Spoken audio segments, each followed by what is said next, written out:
البلدية في الكونكور هذا هي دعت الجمعيات للمشاركة فيه في مواد أفريل، هذا مارس أفريل. لاحظنا اللي الجمعيات مش قاعده تنشط بالكدي ومش قاعده تنشط في اللجان. دونك البلديه حاولت تدخل الشبان والشباب في العمل الاجتماعي والثقافي، خاصة مع المجموعة اللي نشأت هذه، اللي عندها برامج باش تعملهم، اللي داخلة في التجربة بمتابعة النشاط هذوما، النجاح مدى نجاح الجمعيات، هل هي قادرة على تنفيذ البرنامج متاعها. عملية المتابعة بالنسبة للبلدية تتم معناها عن طريق كما موجودة لجنة معناها نتاع متابعة تعقد اجتماعات دورية مع الممثلين تاع الجمعيات هذه، وباش نشوفوا معناها التقدم تاع المشاريع نتاعهم، وكانت تعترضهم مشاكل معناها نحاولوا نعاونوهم فيهم ونحلوا المشاكل هذه. تبعت التقرير هذا هام جدا جدا جدا في العمل الجمعياتي، اذا كان يتم يولي قريب من العمل الاداري البلدي، وهنا ممكن تقع الفائده اكثر باش يفهموا هما اش طالبين وشنو ينجموا يقدموا للبلديه، واحنا كيف وشنو يقدموا للمدينه زاد. الشباب يلزم يكون فعال في المدينه نتاعو، يلزم هو يكون معناها اللي مساهم في كل المشاريع اللي باش تصير في البلاد. واحنا نشجعوا معناها الشباب معناها باش يبادر معناها باش يخدم مشاريع جديدة في البلاد، ويكون هو القدوة معناها في المستقبل. بالنسبة للتجربة هذه متاع اللي صارت مع الجمعيات، باش قدرت باش تحاول تتعاود مع نفس الجمعيات، وباش تزيد في مشاريع، باش تزيد تكبر معناها المجال متاع النشاط متاعها مع جمعيات أخرى. عديد صفحات الفيسبوك اللي ظهرت مهتمة بجهة كابس ويشرف عليها عديد الشبان، لكن المشكلة أن كل هالصفحات ما فماش بيناتها تنسيق، كل صفحة تخدم على حدة ومهمش موجهين يهتموا ببعض الحاجات اللي ما تهمش 100% حياة المواطن، ما تهمش الجهة. احنا جات الفكرة أنه ربما كيفاش نأطروا هالمجموعة ننسقوا بيناتها، نوحدوا لها ربما الأفكار. Comme le cœur, c'est intéressant de mieux améliorer mes profils dans ce domaine. Le principe, je pense, de presse locale, c'est comment tu crées un article, comment tu fais un reportage, comment tu peux réussir comme un blogueur, un jeune blogueur. كان الإعلام كان مغيب الجهات، تلك اليوم فرصة باش تطلع الحوايج الموجودة في الجهات للضوء، تسلط عليها الضوء، تطرح مشاكل حقيقية للجهات، هكي هو المكسب نتاعنا. Tu sais bien qu'après le 14 janvier, les journalistes, ne pas comme hier. Ce type de journalisme est le seul presque à Gabès et dans les régions du Sud. Donc il faut bien améliorer ce type de presse. Ce type de formation, bien sûr, il est très intéressant pour le jeune, pour changer ta vie, être actif dans la vie sociale. J'espère bien appliquer ce que j'ai pris aujourd'hui pour mieux transmettre l'information au public. بحكم احنا نخدموا معناتها مع الشباب برشا ونفرموا معناتها نكونوا الشباب في صحافة المواطنة، جت الفكرة حبينا نعملوا معناتها ورشات في التام هذا اللي هو تام معناتها صحافة المواطنة. قدمنا البروجي نتاعنا وتقبلوا كان من لي ميور من لي بروجي اللي تقبلوا في قفصة. Je choisis ce projet parce que j'ai un grand souci sur le journalisme. Et ce projet, il est intégré par tout ce qui est journalisme. ولي زاتولي اللي فيه ديجا نتاع صحافه، وفيه دي زاتولي للمونتاج، للكادراج فيديو، فيه ويب راديو، الحوايج هذه كلها سا مانتيريس. سي بور سا معناها حاولت باش نشارك فيه وباش ننمي القدرات اللي عندي. البروجي هذا يخص الشباب برشا، خاطركش يفتح له المجال انه يعبر معناها ويعطي رايه في برشا حاجات، سورتو احنا نتويكا معناها بعد ثوره معناتها الشباب التونسي عنده برشا حاجات يحب يخرجها، يحب يحكيها، هنا يكون معناها الفورماسيون هذه حاجه معناها يحكي فيها وتكون مجال معناها مفتوح ليه. سورتو احنا في الجنوب من قبل ديما مهمش، ديما ما فمش انتيري، ما فمش معناها حاجه تحث شباب الجنوب باش يعملوا ديزاكتيفيتي كيف هكا كي توفر لنا المجال والمساحه باش نعبروا على افكارنا ونوروا الناس كل معناها التونس كامله الجنوب شنو وش يمثل. اكتسبت معناها برشا حاجات جديده اللي هي ما كنتش معناها نعرفها قبل في البلوجينج. J'ai contacté des gens, surtout les gouverneurs de Gafsa.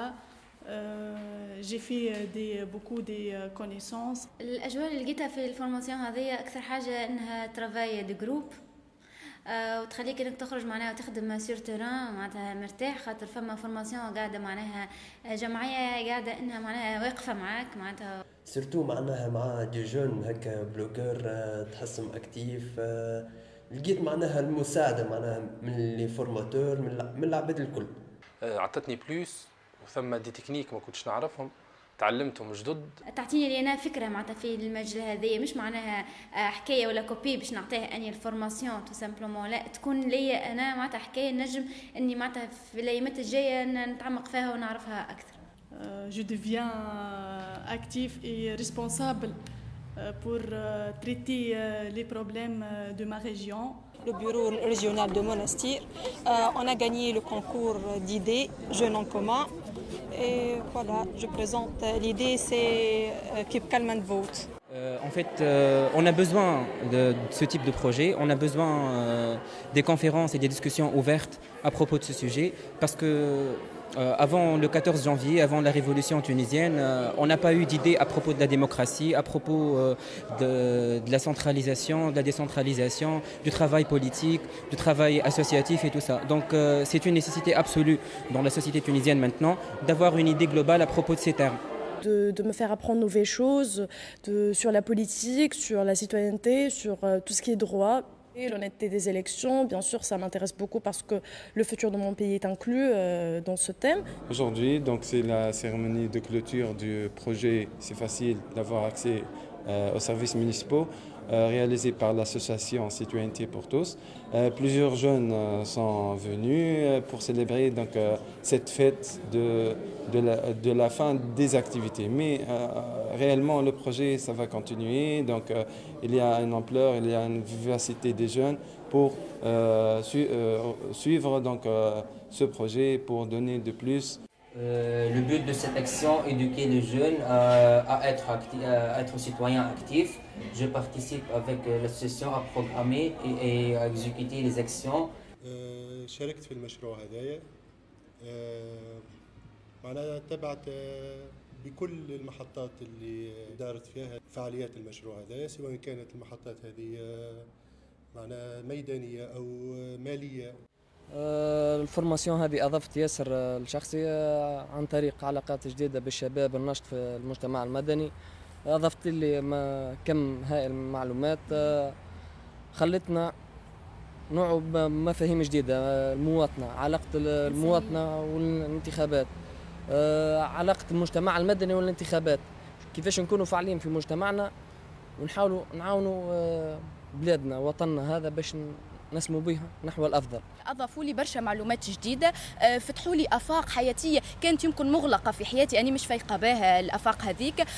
نجمت نعرف اللي أني نجم نعمل حاجة أخرى في حياتي، نجم نقدم بروحي، نجم نتطور بروحي أكثر من اللي أني قاعدة.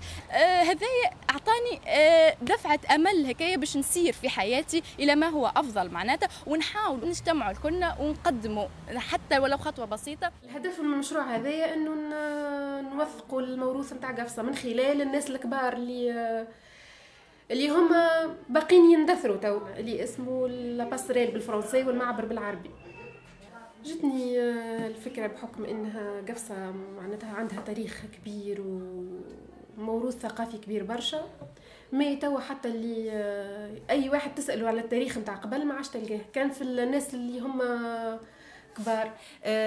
تجميع واللمان المخزون متاع مدينة قفصة كسوسوا من المادي وإلا الملموس اللي يتمثل أساسا في التراث متاع قفصة قبل، كسوسوا يعني في الماكلة، في اللبسة، في العرس قبل كيفاش كان، في الاحتفالات الدينية، في برشا حوايج، في برشا مواضيع شدتني للبروجي هذا؟ والله عجبتني الفكرة على الآخر، معناها ديجا مش موجودة برشا، معناتها بأقلية تلقى يفكروا بالحكاية ذي، وحاليا تنجم تقول الموروث القفصي بدأ يضمحل نهائيا. حاجة باهية باش تكون فما علاقة وسيلة ما بين الإنسان الكبير اللي في قفصة والشباب تويك على الأقل باش يعرفوا حتى الموروث الثقافي متاعهم في بلادهم. أهم حاجة فما عبارات قفصية قبل أنا ما كنتش نعرفها، تعرفت عليه. أهم حاجة هذه مثلا فما أمثلة ما كنتش نعرفها، فما أكلات مثلا أنا تعلمت نطيبها ديجا تو، فهمت؟ يعني هو كل العلاقة اللي تربط العبد الصغير بالعبد الكبير علاقة باهية ذيك، يعني تواصل فهمتني بين الكبير والصغير وشنو هو يضيف لك في حياتك. Généralement, mon projet s'intitule sur une idée principale qui est le paysage et l'environnement de la ville de Monastir. Je suis très intéressé de découvrir la ville de Monastir. J'ai découvert plusieurs monuments dans la ville de Monastir, malgré que je suis monastérienne, mais je ne le connais pas. Donc, ça a été une richesse dans mes connaissances. Cet projet a touché la différence d'âge entre 10 ans et jusqu'aux 18 ans. Je me vois qu'à travers ce projet, il y a plus d'implication des jeunes dans la vie sociale. Pousser les gens à voir autrement leur propre rôle dans la vie de citoyens et tout. Je trouve que c'est une ambiance jeune, des jeunes. J'aime bien parce que l'esprit jeune, ça diffère d'esprit des... On va pas dire des vieux, mais des adultes. Et j'aime bien voir qu'il y a encore des jeunes qui s'intéressent à leur ville, à leur environnement. Les jeunes dans ce projet sont plus dynamiques, plus actifs, plus motivés, bénévoles. اكيد تغيرت. يعني البلديه واحد من الناس مثلا يمكن كنت ندخل باش نجبد ورقه معناها خاصه بالعمل ولا اي حاجه، توا البلديه معناها تحسها ليا ولا تدفع على مشاركه. هي أنها كسرت الحاجز اللي بينك وبين المسؤولين، بديت عندك العلاقة، بديت تنجم تطرح الأفكار نتاعك، تنجم تتناقش معاهم في بعض الأفكار اللي كانت الحوايج هذه قبل ما كانتش مطروحة، ما كنتش تنجم تعملها، كانت نعرف نقولوا المسؤول كان في البرج العاجي نتاعو. الفورماسيون هذه زاد عطتني ثقة في النفس إني باش ندخل معناتها الإدارة باش نقابل مسؤول، تكون عندي ثقة إنه معناتها باش نقابله يعطيني معناها تكون تبادل معلومات ما بينك وبينه باش المعلومة هذه في اللافي نتاعك أنت تستحقها. بديت تمشي تتشاور معاه، تاخذ رايه ياخذ رايك، تطرحوا تتبادلوا بيناتكم بعض الافكار، هذا الحقيقه اهم مكسب من الدوره التكوينيه. La municipalité était très serviable et nous a beaucoup aidé. On avait une relation d'interactivité et d'aide. On a collaboré ensemble. En fait, j'ai acquis beaucoup de compétences. D'abord pour la gestion du projet en lui-même, la gestion des actions et encore pour la gestion de projets de budget surtout. المهارات اللي تعلمتهم في المشروع هذا إضافة بالنسبة لي أنا، حاجة جديدة لي أنا، إنه نعلمك كيفاش معناتها ديريجي معناتها جروب، كيفاش تتعامل مع المؤسسات العمومية والمدنية، كذلك كيفاش معناتها تعمل comptabilité واحد. Donc à travers ce projet, j'ai appris à gérer le groupe, à faire la comptabilité d'un projet, à avoir les factures et avoir tout ça dans le bon temps. هي أنا تعلمت حاجة، أنا كما قلت أنا تكون مسؤول على مجموعة، تكون مسؤول على كل شيء، المستوى المالي، المستوى التنظيمي، المستوى الإداري، كيفاش تتعامل مع الأشخاص، كيفاش تنسق بيناتهم، كيفاش تكون عندك ميزانية لازمك تعرف كيفاش تتصرف فيها. نتوجه للي جان الآخرين إنهم يحاولوا إنهم يندمجوا أكثر، دونك ينجم يخاطر ويخدم ويكون شجاع، وهذاك هو. إنهم معناتها يحاولوا يشاركوا أكثر ما يمكن في المجتمع المدني أو الجمعيات ولا المنظمات، علاش هي حياة أخرى، جزء من حياة الشاب، علاش الشاب يلزموا يكونتاكتي، يلزم يعمل علاقات، يلزم يتواصل مع الشباب باش يكون فما تبادل في الأفكار، يكون يعطي ما عنده، ياخذ زاد حاجات ما عندوش. Vraiment, j'encourage vraiment les jeunes à travailler dans les sociétés, à avoir une relation étroite avec la municipalité, avec les associations.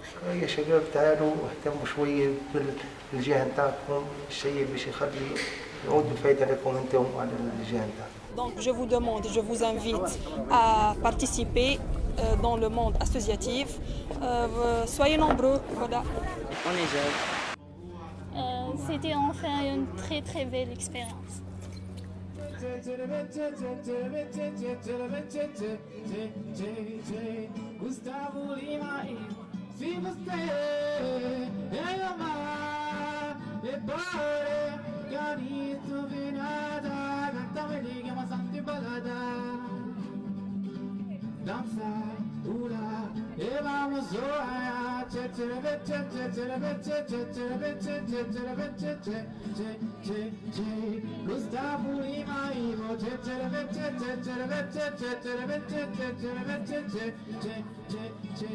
Gustavo Lima e você.